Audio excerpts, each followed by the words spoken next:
Dobar dan svima. Prošlo je 3 godine kako testiram automobile. Prvi automobil koji sam imao na testu je upravo bila Dacia Jogger. I mene sada zanima, nakon 3 godine i preko 50 automobila, kako ću ocijeniti Joggere. Da li ću ga ocijeniti isto, bolje ili možda čak i lošije. Ajmo proći dizajn. Pa prva stvar, recimo prije 3 godine sjećam se da je Jogger mene neopisivo podsjećao na Volvo i da sam se čak neke pute onako malo znao zabuniti je li to Volvo ili je Dacia. Meni je sad apsolutno jasno iz aviona da je to Dacia i moram priznati da mi se dizajn i onda sviđao i da mi se sada sviđa. Sviđa mi se što su stavili ovaj novi Daciin znak. Moram priznati da mi milion puta bolje izgleda nego onaj stari. Baš su s time nekako podigli auto. Ovo je oxide plava boja, isto mi je jako simpa. Ajmo na bok, sve je isto kao i prije. Jedna stvar koja mi je zanimljiva, nisam odmah skužio da su ovo ratkape. Ovo su skroz ratkape, znači ne samo ovaj dio nego i ovaj. Sve su ratkape, jako lijepi dizajn, izgledaju kao alufelge, to mi se sviđa. Na boku imamo ova dva nosača, isto kao i prije, koja se daju i okomito okrenuti, ovisno kakve su vaše preferencije šta nosite od tereta. Evo sad kad pogledam ova svjetla, pa ne znam, opet mi liči na Volvo XC90. Evo sad iz ovog kuta. Iz ovog kuta kužim da je Dacia, jer piše i Dacia, ali dalje me malo baca na XC90. Ova nova Daciina slova, to je jedna stvar koja mi se sviđa. Zanimljivost ovog modela je, dođi tu, što imamo i plin. Znači ovo je Eco G model, znači i benzin i plin. Poklopac je ono što sam bio zamijetio isti kao na Clio 2. Ajmo proći još neke detalje koji su isti kao na Clio 2. I ovo sam bio zamijetio da je isto kao na Clio 2. Jogger je jedan od apsolutno najpovoljnijih modela na tržištu po količini prostora koje nudi. I to se vidi, zaista evo, bočna linija je impozantna. Do tu je to Dacia Sandero, onda imamo ovu uzvisinu, jedan King, ajmo reći na engleskom, i odavde je to Jogger. I dalje se vidi recimo neki malo jeftiniji detalji, recimo kad zatvarate vrata, kako se ovaj dio zatrese.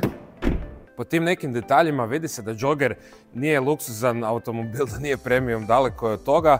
To je jedan onako automobil koji je napravljen da bude što povoljniji. Ne da bude što jeftiniji, nego da bude što povoljniji. Nudi jako dobar omjer cijene i kvalitete. Petljažnik je apsolutno ogroman, 708 litara. Ako želite možete naplatiti za 3. red pa ćete imati 7-sijed koji je najpovoljniji na tržištu. Znači volim petljažnike gdje ja mogu ući unutra.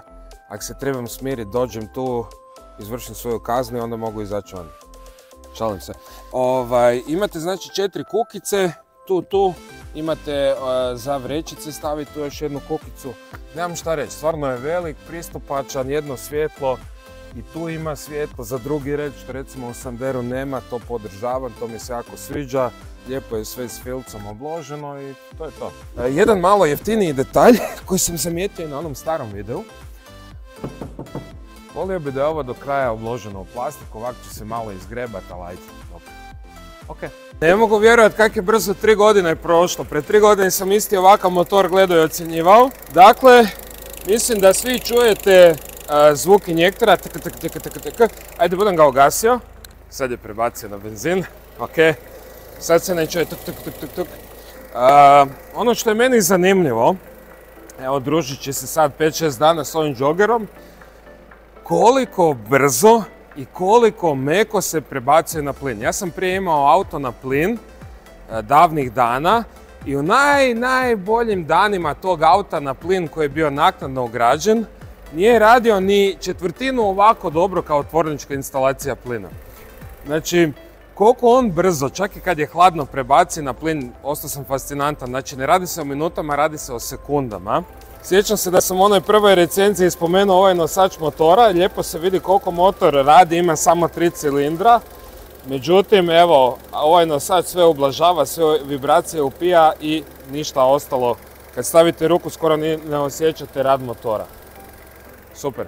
Evo ovako, iza kad sjednete, prva stvar koja je zanimljiva i to sam primijetio kad se vozim recimo s nekim taksistom, koliko sjedim onako kao u kinu. Drugi red je puno viši od prvog reda, imate odličnu preglednost prema naprijed.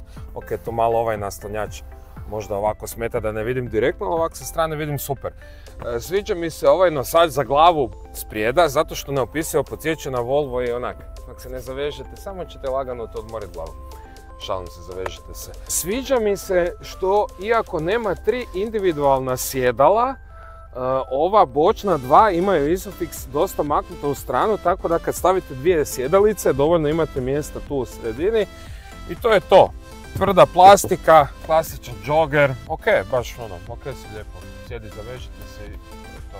Unutrašnjost, položaj za volanom, začuđujuće dobar, evo to moram pohvaliti. Mislim da sam u onom originalnom videu pohvalio, ovak sad nakon tjedan dana mi se sviđa. Ne sviđa mi se ovo za desnu nogu, iako je Miša, ako ste gledali moj video sa Sanderom, sa Mišom Šarudionom, sa Nürburgringa, rekao da mu je odlično za osloniti desnu nogu. U Sanderu mi, iako su isti, mi je pasalo, ali u joggeru mi malo ne paše. Ne znam jednostavno zbog čega. Ok, plastika, tanja, tvrda, ništa posebno. Međutim, sve je lijepo ukomponirano. Jako mi se sviđa ova tkanina, ova tekstura, jako mi se sviđa ovi ventilacijski otvori, stvarno ovako podignu dojam. I fini kožni volan, onak, mislim za te novce stvarno unutra jako fino i korektno. Sjedala. Ovo sam primijetio sa Sanderom jer sam s njim išao do Makarske. Znači ovako, fali im samo mrvicu lumbalne potpore, znači ako si stavite nekakav jastučić, ovo su jedna najudobnijih, najboljih sjedala za putovanje. Znači apsolutno su fenomenalna i nevjerojatno da se nalaze u jednoj dači. Fino drže tijelo, ugodna, udobna, fina tkanina, stvarno super i lijepo izgledaju što je najbolje. Tablet, onaj tipični dačin, ok, radi, evo radio, bla bla bla. Međutim, stavite si Apple CarPlay, Android Auto i to je to.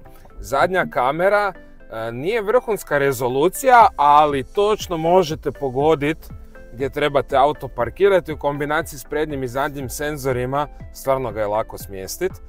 I to bi bilo to.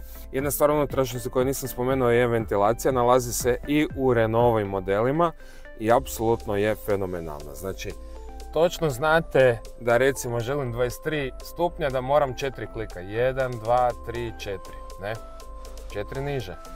I to je jedna stvar koja mi se jako sviđa, što su ostavili klimu na klasične prekidače koja zaista super radi, tempomat, adaptivni sustav i bla bla bla, o tome ćemo više u vožnji.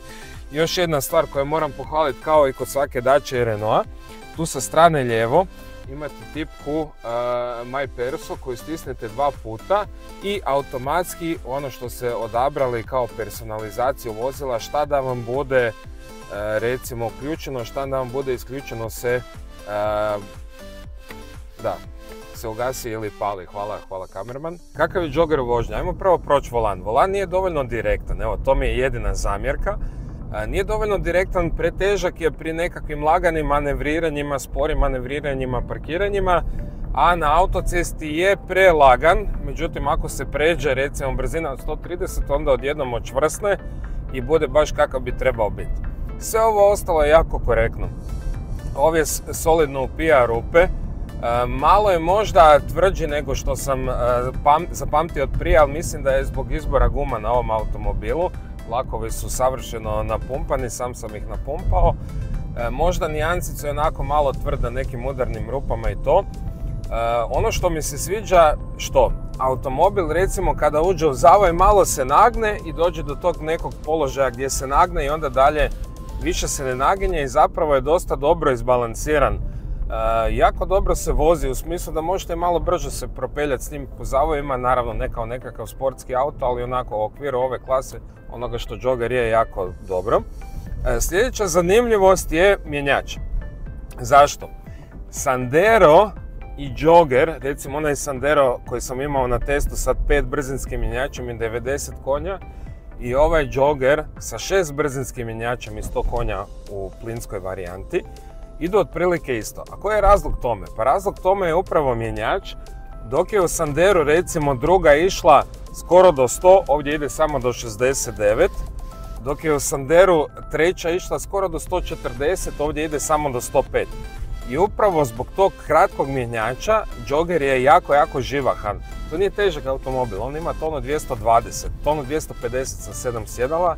Znači masa nije prevelika i zapravo od tih 1000 kubika i 100 konja vrlo solidno pogoni joggera. Znači 100 konja imate na plin, 170 Nm, a 90 konja i 160 Nm imate kad se vozite na benzin. Što se tiče potrošnje, potrošnja je 9 litara. Znači 9 litara mi se cijelo vrijeme vrti taj nekakav, ajmo reći, prosjek plina i 9 litara troši i pri 130 na autocesti. Kod jako laganog kruzanja, recimo 80 na otvorenoj cesti, uspio sam ga spustiti ispod 6 litara plina i po meni je to no-brainer ako želite ići se jeftino voziti da uzmete EcoG plinsku varijantu. Zašto? Zato što je to tvornički ugrađeni sustav plina. Imao sam plinaša prije i vjerujte mi da taj u najbolji dan svoj nikad nije funkcionirao tako dobro kao što ova tvornička varijanta funkcionira. Znači po tome sam apsolutno oduševljen kako tvornički plin radi. Imate tvornički gumb, on za par sekundi, čak i jutro kad je hladan, prebaci na plin. Tada se doduše malo onako glasnije čuje injektori plina, što mi je malo onako zanimljivo. Ja bih ga još možda pustio minutu da odradi na benzin, ali ne, Jogger kaže odmah može na plin i radi to bez ikakvog problema. Ovako što sam pričao malo sa vlasnicima, svi mi kažu da im spremnik benzina, ako ga koriste samo za pokretanje vozila, traje otprilike godinu dana. Vidite i sami koliko taksista ima sa Joggerom na cesti. Jako je popularan auto i taj mali motor, pogotovo ona njegova prošla varijanta 0.9 je znala napraviti stotine i stotine tisuća kilometara, što niko nije mogao vjerovati. Isto tako ovaj novi je dosta pouzdan. Znači što se tiče voznih osobina sve je korektno osim tog volana koji nije baš dobro. Znači ovako, došli smo do cijene Joggera. Jogger košta u verziji Expression 20.500 eura i ova ima dodatnu opremu baš kao da sam je ja birao. Znači sljedeće. Zelena Oxide boja 560 eura, mislim da prekrasno izgleda. Automatska klima 220 eura. Paket navigacije 420 eura, znači tu imate i Android Auto i Apple CarPlay. I paket sigurnosti za 440 eura, što apsolutno preporučam. Znači to je sustav za nadzor mrtvog kuta, kamera iza i parking senzori naprijed i iza. Mislim za 440 eura apsolutno jedna doplata koju bi svako trebao uzeti. Evo Jogger nakon 3 godine i hrpu testiranih automobila nije me razočarao i dalje je to onaj dobar auto koji možete kupiti za jako povoljne novce. Hvala svima što gledate Ivanove auto čarolije, hvala svima što ste se pretplatili upravo zbog vas. Od tih skromnih početaka gdje je moja žena snimala prvi video gdje smo uzeli auto samo na 2 sata iz salona, došli smo do ovoga danas. Hvala svima, pretplatite se i vidimo se uskoro.